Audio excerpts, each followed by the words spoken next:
My name is Washington. I attend McKinley Technology High School. I'm also an intern for Urban Alliance. I'm in an extended summer contract at the World Bank. I wanted to tell a story and then proceed with a poem. It was Halloween of 2005. I was obsessed with Batman. My mom had just bought me a new Batman costume and I was super excited to show my grandmother. Now, I need people to understand that it was pretty comfortable, but I really would have wore it either way if it wasn't, because Batman was the greatest thing for me as a kid. And the thing was, though, I also had another obsession, which was my grandmother. My grandmother was the coolest person. She gave me snacks and would take me to a job at NIH where she would probably introduce me to everyone and say, "This is my grandson, DJ." And as my mother taught me, I would say, "Hi, my name is Washington. Nice to meet you." My grandmother seemed like she was the person that everyone liked to talk to. I mean, she was just brilliant, and everyone wanted to be in part of her brilliance. So that really influenced me to want to be that same type of person.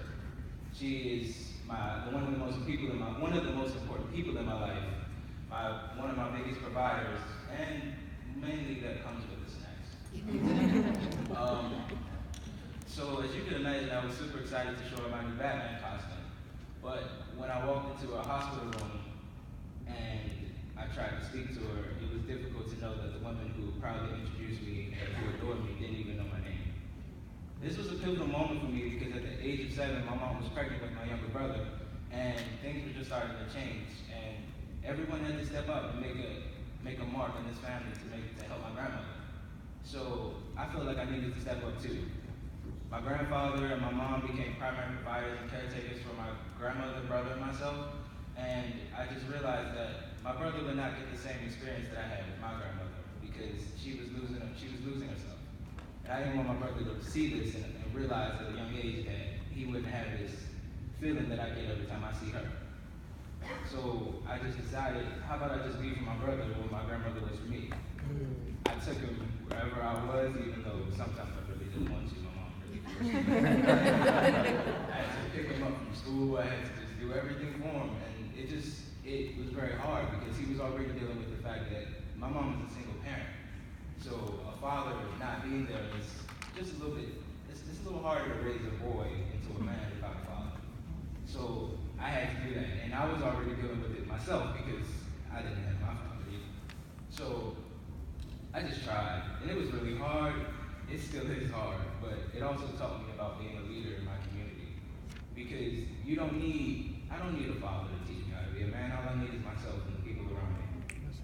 And my brother really is progressing a lot, but sometimes I just feel like I'm not making it as much because I'm still, other than him, I'm still dealing with the fact that my grandmother's health isn't the best. So over time in high school, I had a friend who would always make music and always write because he was dealing with similar issues. And it turned me into, I wasn't making music because I decided to write poetry. Poetry really taught me that the pen is really strong when it is attached to the pen. I mean the paper, sorry. It just really showed me that it was really powerful and my voice is important just like anyone else's. And I really just wanted to write how I was feeling about situations with my grandmother. I couldn't talk to her, so I decided to write it down in hopes that she would listen one day and she could say that she's proud of me for being who I am today. So I just kept on going until I got a whole book down and kept going. But then the stories about my grandmother started to change into stories about my community because I started to see things change. The neighborhood I grew up in was beginning to gentrify. The people that I thought would always be in the neighborhood were not in the neighborhood anymore, forever became stepping grounds for African Americans. And it just really bothered me because I started to realize that Washington, D.C. really is the tale of two cities. There is Washington, there is museums, memorials, and even the White House. Then there is D.C., and with terrorists, family, and fun. And what came about from that realization is the fact that I should be the hood preacher, which is a poem that I actually wrote about social justice. And it came about just because I was just really fed up with it. It's not the fact that it was things were beginning to gentrify. It was just the fact that change really scared me, because my grandmother changed, and then the community changed, and I had to change as well. So I just wanted to start off, to end off with saying, my kings and queens, tonight is for everybody to understand me.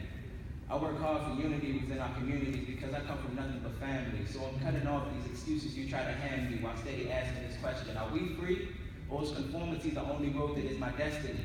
I mean, I know I'm destined to be something great, because I am Martin Luther. I am the descendant of Huey Newton, piecing together truth is preaching my thoughts on the page with my pen, but I'm locked behind a different set of bars that can represent a sin.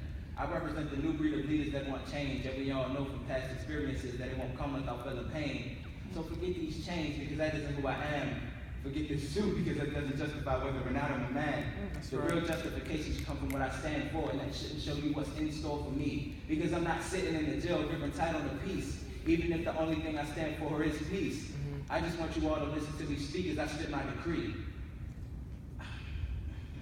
You got it, you got it. I just want you all to listen to me speak as I spit my decree, because I know our revolution and unity will be televised. Everything I visualize will become a reality. I just want us all to be free, and all I ask is for my soldiers of every creed and color to walk with me, because Martin had a dream, and that dream is unity between you and me, and I won't stop till it happens. Just wait and see. We're all one entity. I love you all, but living in America, if your skin isn't the best, they won't care if you fall. I mean, let's keep it real, regardless of how anybody feels, that's the truth. I just hope I don't get shot down for trying to improve the minds of the youth, because it's been disgusting what our topics of discussions have been. But I stand before you all to say, you don't need to wallow in these distractions just to see a better day. I know it's difficult to have to see these images replayed, but this is our story, and we are able to rewrite each page. Now, from saying all of that, I just really want to tell all of you that I'm scared of what is to come for my future, and I'm scared for what is to come with my community's future. But if you could all just do me the favor of embracing change, embracing individuality, and please, for the love of God, embrace me. Thank you.